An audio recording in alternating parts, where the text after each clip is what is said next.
Greetings, one and all. Today we are going to discuss about energy. What is energy? Energy, as you have previously studied, is the ability to do work. But energy itself is an intrinsic property.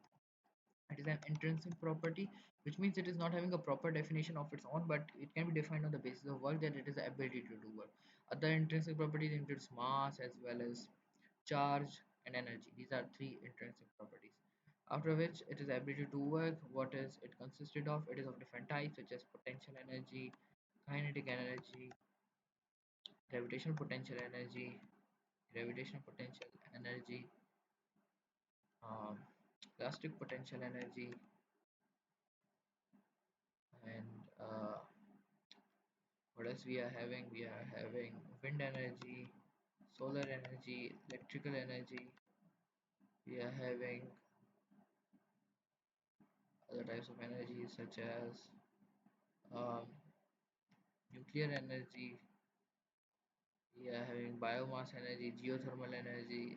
These are some types of energy, and after that we are having other types of energy such as light energy, sound energy, as well as there's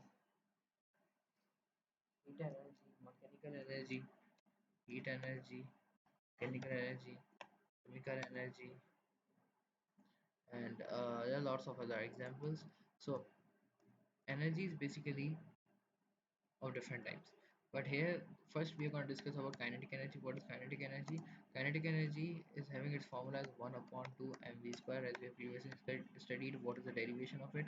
And accordingly, the formula for the ultimate unit for kinetic energy becomes Newton into meter. Wait, let us drive it first. Kilogram meter square per second square, because kilogram represents mass and velocity square represent meter square per second square. So it is equals to what? It is equals to Newton into meter, or we can also call it as joule.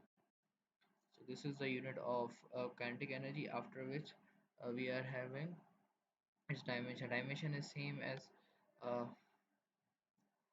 work as well as torque. It is ml square t minus 2, which is the kinetic energy. After which kinetic energy, this is the kinetic energy. After which, is energy a scalar quantity or vector quantity? Kinetic energy is basically an intrinsic property. We can't define it, but it is itself a scalar quantity.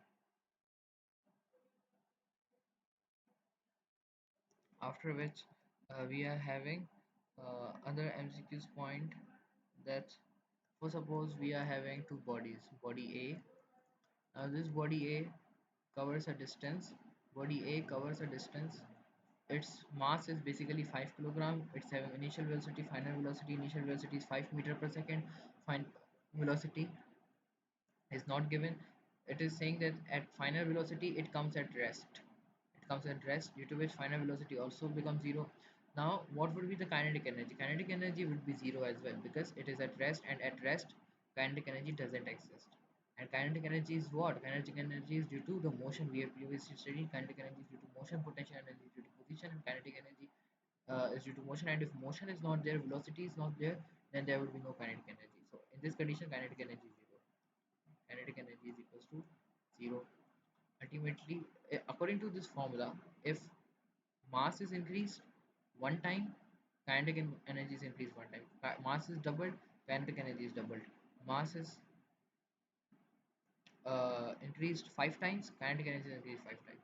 If velocity is increased 5 times, kinetic energy is increased 25 times.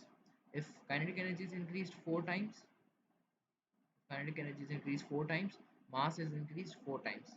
If kinetic energy is increased 4 times, velocity is increased 2 times, because here we are having a square, so it will go on the other side, it will cause radical. So it will become kinetic energy is increased 16 times, velocity would be 4 times. Accordingly, there can be several conditions. After which there's work energy principle. Work energy principle says that work done on a body is equal to the change Work done on a body is equal to the change in its kinetic energy, or work done on a body is equal to the net change in its kinetic energy. So here, in order to prove it, first we are going to calculate the value of kinetic energy, change in kinetic energy. As we know that change in velocity is equals to Vf minus Vi, and change in kinetic energy is equals to kinetic energy F, final kinetic energy minus initial kinetic energy. So when we're gonna minus both of these, it will become 1 upon 2 mv square minus 1 upon 2 mv square. This is first equation. Second equation is that we need to prove, first this is kinetic energy is obtained, second is work. Now for this we are going to utilize third equation of motion, and which is 2s is equals to Vf square minus Vi square, upon which uh, we are going to utilize the value of acceleration from the derived from second law of motion, which is F is equals to ma and a is equals to F upon m. That become 2F upon ms is equals to Vf square upon 1 minus Vi square, due to which m and 2 will be going on the other side, and f dot s is equals to mass Vf square minus Vi square upon 2 is the final equation, after which Fs is equals to what? It is equal to work.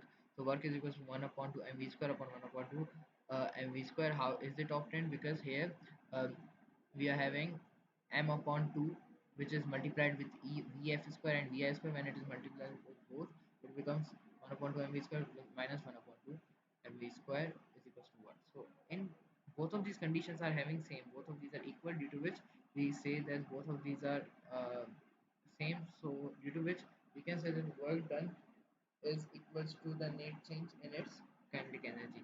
This is all about this video, and hopefully we'll meet again in another.